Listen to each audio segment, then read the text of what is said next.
میرے دوست کے گردے خراب ہیں، ہفتے میں 2 بار واش ہوتے ہیں، اس کا کوئی علاج بتائیں۔ میرے بھائی ابھی یہ جو چیزیں بتائی ہیں اسی کو کرو، مٹی کے برتن، سرسوں کا تیل، چینی کی جگہ گڑ، پتھر والا نمک، اور پانی اس کو چڑیا کی طرح پلاؤ، پانی اس کو چڑیا کی طرح پلاؤ۔ اور ایک دوائی میں اکثر بتاتا ہوں، اور میرے بھائیوں یہ دوائی صرف ایک بیماری کے لیے نہیں ہے۔ بہت سارے لوگ سوال کرتے ہیں ڈاکٹر صاحب آپ نے شوگر کے لیے بھی یہی بتائی تھی، گردوں کے لیے بھی یہی بتا رہے ہیں، جگر کے لیے بھی یہی بتا رہے ہیں۔ میرے بھائی اس کے بارے میں سب سے پہلے سمجھ لو، پیارے پیغمبر جناب محمد صلی اللہ علیہ وآلہ وسلم نے ارشاد فرمایا، یہ کلونجی کالا دانہ، اس میں موت کے سوا ہر بیماری کی شفا ہے۔ کیوں نہیں؟ صحیح حدیث ہے، یہ صحیح حدیث ہے۔ اور آج یورپ کیا کر رہا ہے؟ نیٹ کے اوپر کلونجی کے اوپر بشکلات ڈال رہا ہے، مسکنسیپشن۔ صحیح حدیث ہے، موت کے سوا ہر بیماری کی۔ بتانے والے کون؟ تو ہمیں استعمال کرتے ہوئے تکلیف کیا ہے؟ تو کلونجی استعمال کرو۔ دوسری چیز ہے میتھی دانہ۔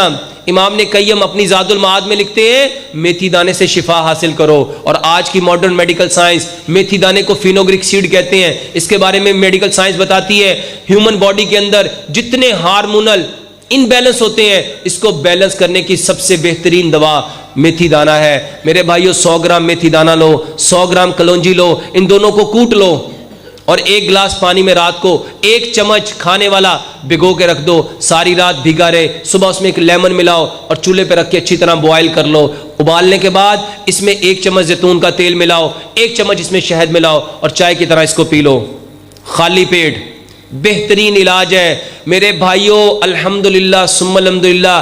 اس ایک دوائی سے ان گنت، اس میں دیکھو کلونجی کے بارے میں نبی صلی اللہ علیہ وسلم نے بتایا، میتھی دانے کے بارے میں شفا کا تذکرہ ملتا ہے، زیتون کی قسم کس نے کھائی؟ شہد کے بارے میں اللہ تعالیٰ نے قرآن میں کیا فرمایا؟ اب یہ چاروں چیزیں وہی ہیں۔ ایک لیمن ہے، اور ساری دنیا جانتی ہے لیمن چکنائی کو توڑتا ہے۔ لیمن چکنائی کو، یہ جو برتن آپ صاف کرتے ہو کس سے کرتے ہو؟ لیمن میک سے کرتے ہو۔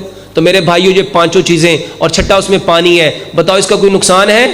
صرف پی کے دیکھو۔ اور اس گردے والے بھائی کو جس کو ڈائلیسس ہوتے ہیں اسے کو اس کو چڑیا کی طرح۔ میرے بھائیوں ابن خلدون نے تاریخ لکھی، کئی سو سال پرانی بات ہے، وہ اپنے تاریخ کے مقدمے میں لکھتے ہیں جو انسان جس جانور کی طرح کھاتا اور پیتا ہے وہ ویسا ہی بن جاتا ہے۔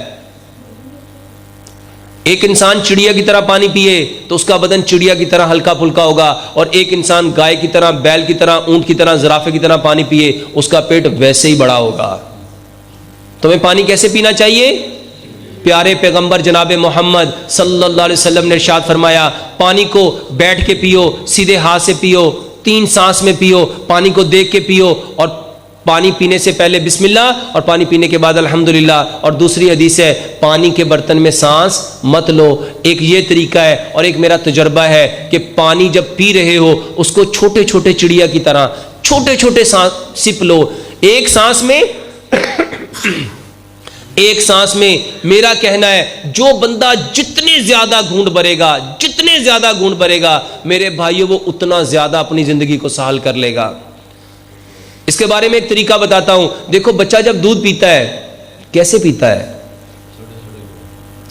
بچہ مزے سے پیتا ہے۔ سائنس کہتی ہے جو کام جس انٹینشن کے اکارڈنگ کرو گے وہ آپ کو وہی پرووائڈ کرے گا۔ اگر آپ پانی کو صبر سے پیو گے، سکون سے پیو گے، حوصلے سے پیو گے، تسلی سے پیو گے، اطمینان سے پیو گے، راحت سے پیو گے، چین سے پیو گے، صبر کے ساتھ پیو گے، حوصلے ہمت کے ساتھ پیو گے، تو سچ بتاؤ وہ پانی آپ کے اندر کیا پیدا کرے گا؟